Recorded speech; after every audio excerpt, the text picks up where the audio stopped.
What's up, you guys? Welcome back to my channel. I'm your girl Anastasia, and this is another episode here on Chef Chronicles.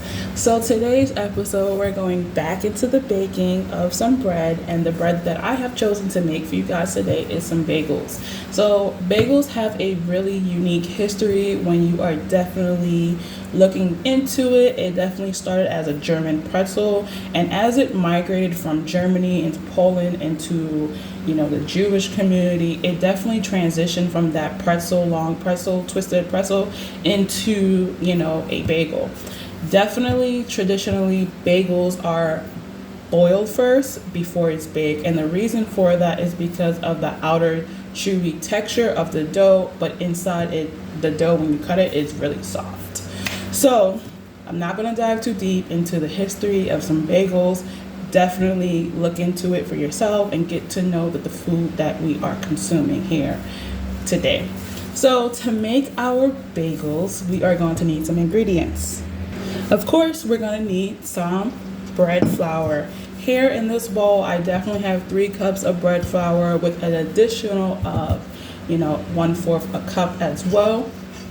We're also going to need some poaching liquid, which we're going to need 2 quarts of water that I have on a pot on the stove. But then we're going to also use some baking soda, which is a tablespoon right here. And for our poaching liquid, we are definitely could use honey, or we could use brown sugar. I'm using brown sugar for video purposes. Some people will definitely like to use honey. Whichever one you prefer, go ahead with that. Now, we already said the bread flour that we need for the ingredients. We're also going to need a teaspoon and a half of salt. We're also going to need some water for our dough. We're going to need a cup and a third of some water. And then we're going to need some yeast, which we have here is a teaspoon, of some yeast here and here. So now that we have all our ingredients, we're going to go ahead and get started. So in a bowl, we're going to go ahead and add in our water. The next thing that we're going to do is add in all our dry ingredients. First, we're going to go ahead and start with our flour after we add in our water.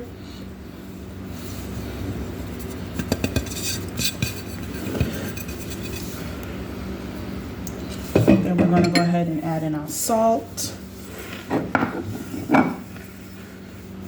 First our yeast, and then our salt.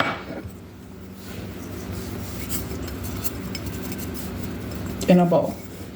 We're going to mix this on a low speed to make dough come together.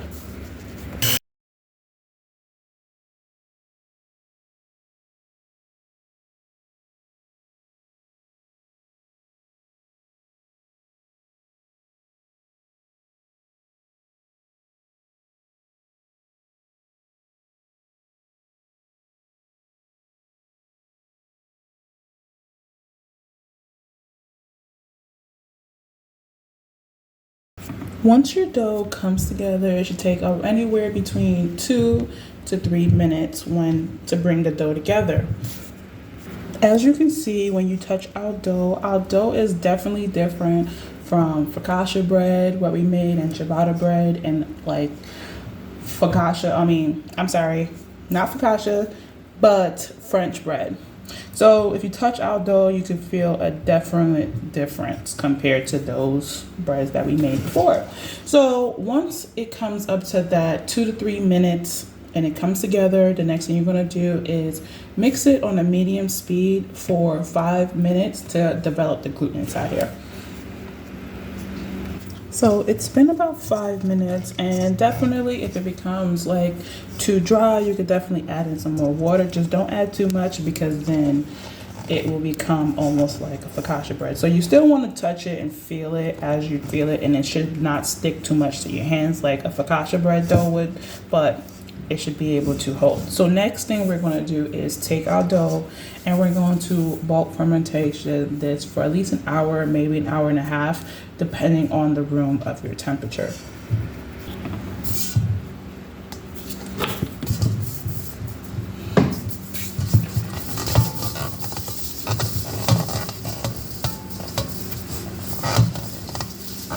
Making sure my bowl is nice and coated with oil, not too much. And then take my dough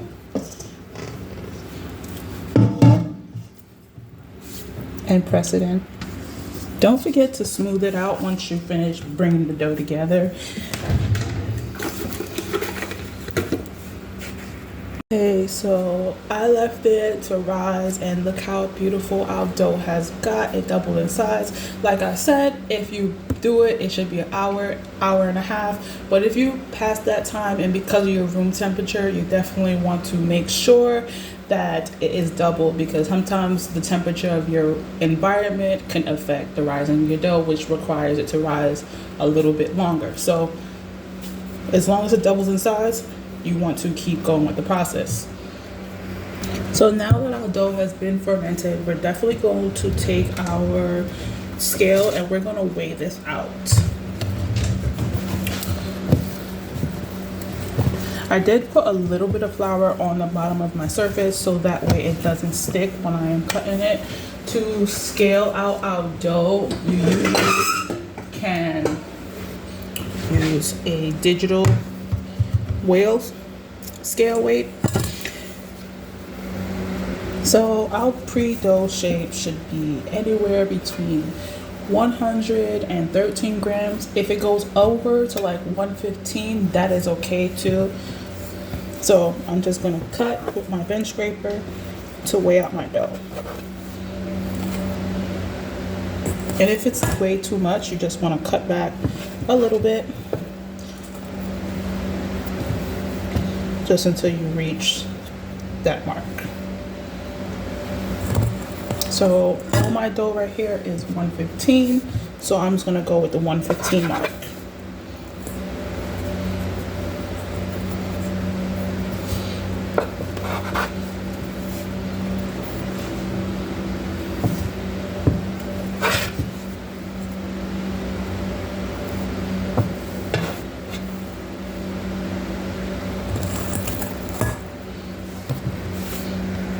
So now that we have scaled out our dough to 113 or 115, wherever you go, just make sure you stick to that number. What we're gonna do is take our dough, make sure you cover the rest with the plastic wrap so that way it doesn't form a skin, because we don't need a skin yet.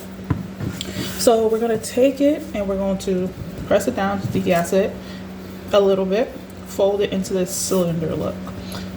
Press it. Once we have this little cylinder slash roll, we're going to gently roll it to lock it in and seal it. Keep doing that with all your dough and then rest it to the side and cover it with the plastic wrap.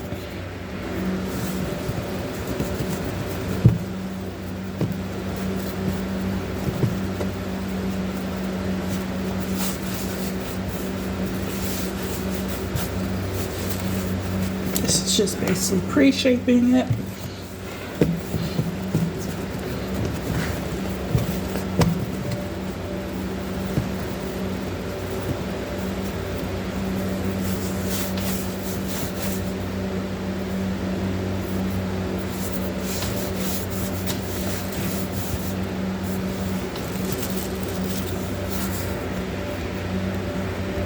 Once you get them all into a nice cylinder shape, what we're going to do is cover it and let it rest for 5 minutes. So that way we are not stretching out the dough, because eventually, like we did in many videos before, if you stretch out the dough and it doesn't get that chance to rest, it will basically pull back into the cylinder shape, and we don't want that.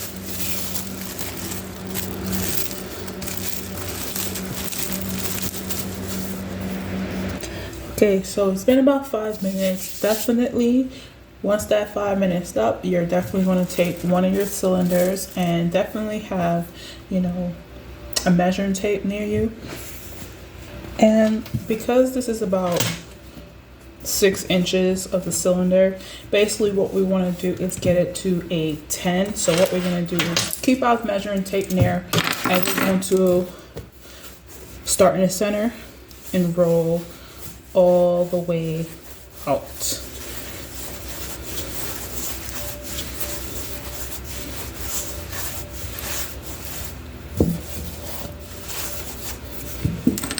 taking my measuring tape. Sorry, it's on my keys. And you see I'm a little bit close to that 10 inch, so I'm just gonna start in the center and pull and roll.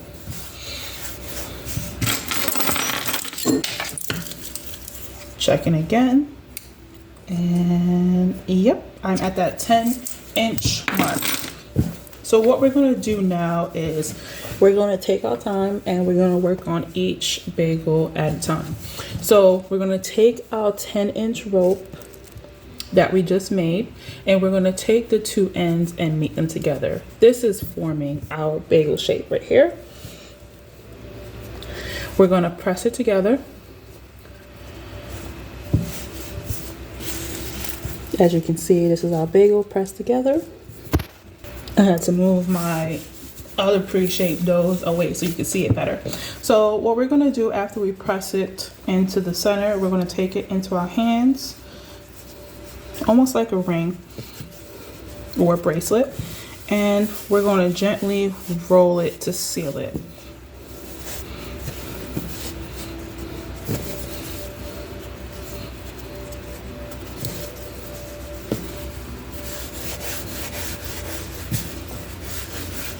Make sure your sheet tray is lined with parchment paper and some pan spray. And this is what our bagel should look like. So once it's done and sealed, it may be a little bit wonky, but that's okay. Press it, put it on your sheet pan that is lightly sprayed with pan spray, and continue working on the next. So we're going to take the next one and do it again. We're just going to roll it out into that 10-inch rope again. We're going to check it.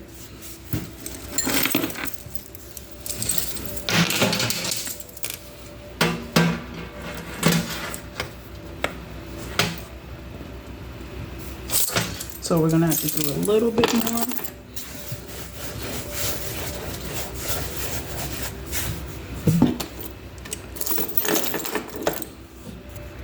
Once it becomes that 10-inch, we're going to take it and put it together and gently press it again. And then once we press it together, we're going to seal it and just roll it to seal it. And that is our bagel. Keep doing this until all 7 of your bagels are completely done and rested on your sheet pan. So once all your bagels is pre-shaped and it's nicely on your lightly sprayed parchment paper lined sheet pan, you're going to cover this and let it rest for 30 minutes. Now, you can definitely do a cold fermentation dough at this stage. You can definitely take that cold fermentation process and put it in the fridge and let it rise in the fridge slowly for 6 hours, no more than 12. So if you want to do that process, go ahead. If you want to make your bagels like a little bit ahead and get prepared for the morning, that is a good idea for you. So like I said, just cover it with some plastic wrap and let it rest for 30 minutes.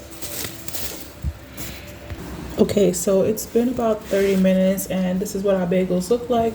We're not looking for it to double in size. We just wanted to allow the gluten to rest again and also keep that shape, as you can see. Okay. So the next thing that you're going to do while that rested, you definitely can go ahead and put your water on the stove to come up to a boil, and I'm going to show you that in a second. But definitely set up your stuff where you have like a slotted spoon or a spider with a cool wiring rack that we use in the restaurant with a sheet pan, and also have another sheet pan that is lined with parchment paper and pan spray. So I definitely had my 2 quarts of water that I set to the side for our poaching liquid set on the side, and I went ahead and put it to come up to a simmer. And now I'm going to go ahead and add in my brown sugar and stir it until it dissolves. And if you want to use honey, you can go ahead. Once the sugar dissolves, you're going to go ahead and add in your baking soda.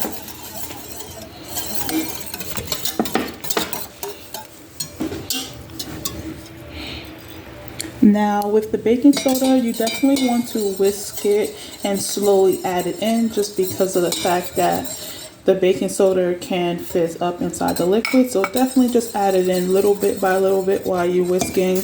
You don't want to do too much.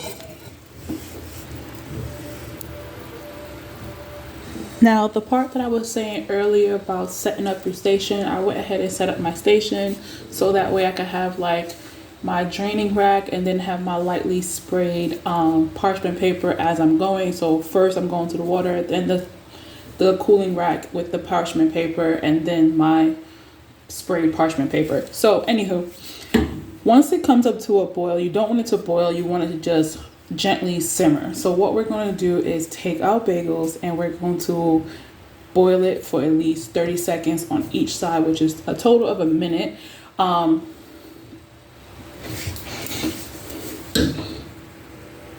You can use what I was going to say, you can use a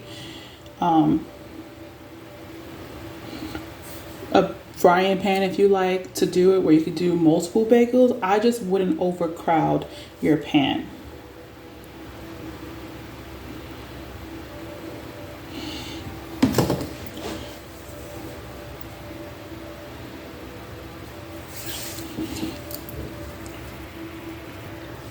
And then I'm using my spider to just gently flip it over and do another 30 seconds.